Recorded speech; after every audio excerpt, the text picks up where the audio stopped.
नमस्कार, आप देख रहे हैं जोहार झारखंड। मैं हूं आपके साथ रुचिका राज। बुलेटिन की शुरुआत इस वक्त की बड़ी खबर के साथ करेंगे। राज्य के सियासी गलियारे से इस वक्त की बड़ी खबर आ रही है, जहां बीजेपी में शामिल होते ही एक्शन में रघुवर दास आ गए हैं। हेमंत सरकार को 6 महीने का अल्टीमेटम रघुवर दास ने दिया है। कहा कि जनता ने राज्य सरकार को अपना जनादेश दिया है। राज्य सरकार इस जनादेश पर अपने किए वादों को पूरा करे। जनता ने हमें विपक्ष में रहने का जनादेश दिया। राज्य सरकार के वादों को लेकर जनता ने उन्हें एक बड़ा जनादेश दिया है। राज्य सरकार उन वादों को पूरा करे, ये कहना है रघुवर दास का। जनता के वादे पूरे नहीं करती है सरकार तो उनके खिलाफ सड़क से सदन तक आंदोलन करेंगे। रघुवर दास ने सरकार मेरा व्यक्तिगत मानना है कि झारखंड की जनता ने काफी बड़ा जनादेश इंडी गठबंधन को दिया, तो उसे अवसर जरूर मिलना चाहिए काम करने के लिए, क्योंकि जो वादे उन्होंने जनता से किया था, हमें आशा है कि वो वादे सरकार पूरा करे। और अगर पूरा नहीं करेगी तो उसी जनता ने भी हमें विपक्ष की भूमिका अदा करने का भी जनादेश दिया। उन वादे को पूरा करने के लिए भारतीय जनता पार्टी के हर एक कार्यकर्ता संघर्ष कर उसे मजबूर करेगी, क्योंकि आपको जनता ने आपके वादे पर ही विश्वास किया। तो जनता के साथ हमारा विश्वासघात ना हो।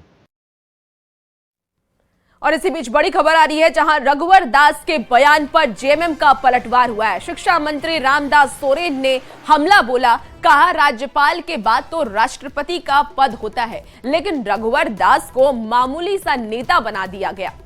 झारखंड में बीजेपी आदिवासी नेताओं को दबाने के लिए रघुवर दास को लेकर आई है। बीजेपी में शामिल आदिवासी लीडर को दबाया जा रहा है। 6 महीने में रघुवर दास साफ हो जाएंगे, ये कहना है जेएमएम नेता का।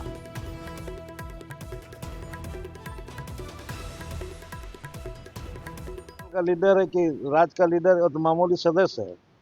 एक मामूली सदस्य का ऑर्डिनरी अभी भारतीय जनता पार्टी का सदस्य है, उसका इतना पावर कैसे हो गया है कि हम इसको सरकार को 6 महीने में उखड़ फेंक देंगे, उसका उतल पुतल कर देंगे। ये कुछ नहीं है। मुख्य रूप से ये है कि आदिवासी लीडर को डैमेज करने के लिए ये भारतीय जनता पार्टी का षड्यंत्र है। क्योंकि यहाँ पर आदिवासी सीनियर लीडर बाबूलाल मरांडी है, अर्जुन मुंडा है, चंपाई सोरेन है, मधु कोड़ा है। ये लोग क्या झाल बजाएगा यहाँ पर। और इसी बीच रांची से एक और बड़ी खबर आ रही है, जहां झारखंड में बढ़ते अपराध पर सियासत तेज हो गई है। बीजेपी का हेमंत सरकार पर हमला हुआ है, जहां बीजेपी प्रवक्ता प्रतुल शाहदेव ने बड़ा बयान दिया। प्रतुल शाहदेव ने कहा कि सरकार को कानून व्यवस्था पर सोचने की जरूरत है, अपराधियों पर नकेल कसने की जरूरत है। झारखंड को जंगल राज्य की तरफ ना ढकेले, नहीं तो बीजेपी चुप नहीं रहेगी। 2 ने बेहतर शासन व्यवस्था देने का वादा किया था, परंतु ये जो झलकी दिख रही है, यह भाई रूह को कपाने वाली झलकी है। अब राजधानी रांची के हाई प्रोफाइल महात्मा गांधी मुख्य मार्ग जो है, जिससे मुख्यमंत्री, राज्यपाल, सारे मंत्री जाते हैं, उसमें अगर शाम को गोलीबारी हो रही है तो आप अंदाज़ा लगा सकते हैं।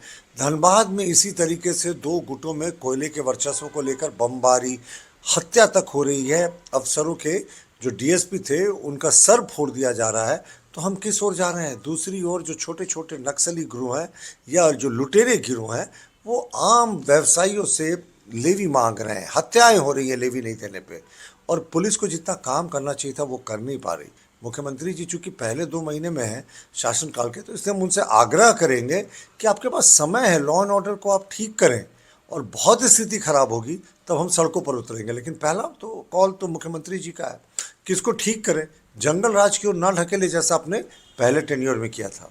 बीजेपी के आरोप पर जेएमएम और कांग्रेस का पलटवार हुआ है। जेएमएम का यह कहना है कि झारखंड में सरकार अपराधियों के ऊपर कड़ी से कड़ी कार्रवाई कर रही है।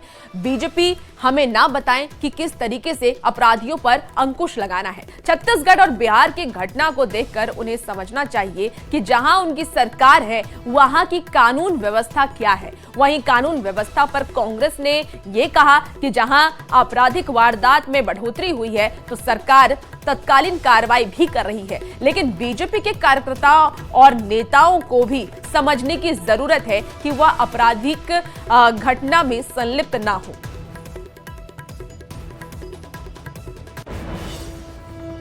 अखबार में था एक खबर, बिहार में एक दरोगा ने 46 लाख रुपए एक व्यवसायी से लूट लिए।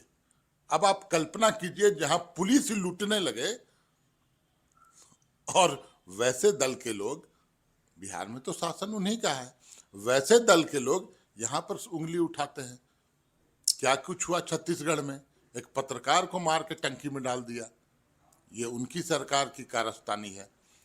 झारखंड में किसी को अनुमति नहीं है कानून अपने हाथ में लेने की। कड़ी से कड़ी कार्रवाई होती है, त्वरित होती है, गिरफ्तारियां होती है, बर्दाश्त नहीं किया जाएगा। ये झारखंडियों की सरकार है, अबुआ सरकार है। और ये लोग बोलते हैं, उंगली उठाते हैं। अरे कुछ सोच लिया करें बोलने के पहले। आपकी सरकार में क्या कुछ हो रहा है ये देखने और समझने की चीज है। आंकड़े उठाकर देख लें, झारखंड में अपराध अन्य राज्यों के मुकाबले कम है। शासन सजग है। सरकार अगर मजबूत रहती है, उसका नेतृत्व मजबूत रहता है, तो प्रशासन भी मजबूत रहता है। तो हम ये मानते हैं कि अभी इस पे और काम करने की जरूरत है। हम इससे कहीं नहीं पीछे हट रहे हैं कि कुछ बढ़े हैं तो उसको घटाने का भी जवाबदेही हम लोग का भी है। तो ये मैं समझता हूं कि आने वाले दिन में ये आपको पूछने की और कहने की जरूरत नहीं पड़ेगी। लेकिन मैं ये विपक्षी दलों को भी बताना चाहता हूं कि अपने नेताओं पे अंकुश लगाएं, अपने बचाव के लिए पूरे झारखंड को अपराध में मत ढकेलें। अगर आप भी बासुकीनाथ आ रहे हैं तो सतर्क हो जाइए। मोबाइल चोरी हुई तो बांग्लादेश तक जाना पड़ सकता है ढूंढने। जी हां, बासुकीनाथ धाम में पूजा करने आए श्रद्धालुओं को सतर्क रहने की सलाह दे दी जा रही है, क्योंकि यहां सक्रिय मोबाइल चोर गिरोह के कारण मोबाइल चोरी की घटनाएं बढ़ रही हैं। हाल ही में जरमुंडी थाना पुलिस ने ऐसी ही एक अंतरराज्यीय मोबाइल चोर गिरोह के 4 सदस्यों को गिरफ्तार किया है, जो कि भीड़ भाड़ का फायदा उठाकर वारदात को अंजाम देते थे। 1 जनवरी 2025 को बासुकीनाथ धाम में पूजा के दौरान राजस्थान के जयपुर हाई कोर्ट के चीफ जस्टिस का मोबाइल चोरी हो गया था, जिसका खुलासा करते हुए पुलिस ने अपराधियों को गिरफ्तार किया। और इस घटना के बाद से बासुकीनाथ आने वाले श्रद्धालुओं को सलाह दी जा रही है कि वो अपने कीमती सामान, खासकर मोबाइल फोन की सुरक्षा पर विशेष ध्यान दें। फोन चोरी कर लिए थे, जिसमें एक इम्पोर्टेंट आदमी, इम्पोर्टेंट पर्सन का भी चोरी कर लिए थे। तो उसको जो है हम लोग जो है केस दर्ज करके और तकनीकी एवं गुप्तचर सूचना के आधार पर 4 जगह से पकड़े। बंगाल में 3 टीम हमारी थी और 1 टीम किशनगंज। हम लोग इसको अंतर्राज्यीय गिरोह को पकड़े, 4 आदमी को पकड़े चोर को। उसके आधार पर जो है हम लोग बांग्लादेश के बॉर्डर की तरफ से इस कांड में चोरी किया मोबाइल को बरामद किए हैं। तो हम लोग सब दोस्त मिलकर गए थे पूजा करने। तो जैसे ही माँ पार्वती मंदिर से पूजा करके निकले, वैसे ही हमारा फ़ोन चोरी हो गया। साथ में कई श्रद्धालुओं और का भी फ़ोन चोरी हुआ था। तो फिर उसके बाद आप कहाँ गए? उसके बाद मैं जहाँ पर मतलब अनाउंस करता है कि आपका फ़ोन चोरी है कुछ, वहाँ पे जाके सर को कहा कि सर हमारा फ़ोन चोरी हो गया। तो सर ने बोला कि खुद से जाके अनाउंसमेंट कर दो। तो मैंने वहाँ करने के बाद मैं जरमुंडी थाना गया। जरमुंडी थाना जाके मैंने अपना कंप्लेंट दर्ज किया और साथ ही साथ कई श्रद्धालुओं भी वहाँ पहुँच चुके थे, उन लोग का भी फ़ोन चोरी हुआ तो उन लोग भी कंप्लेंट दर्ज कराया।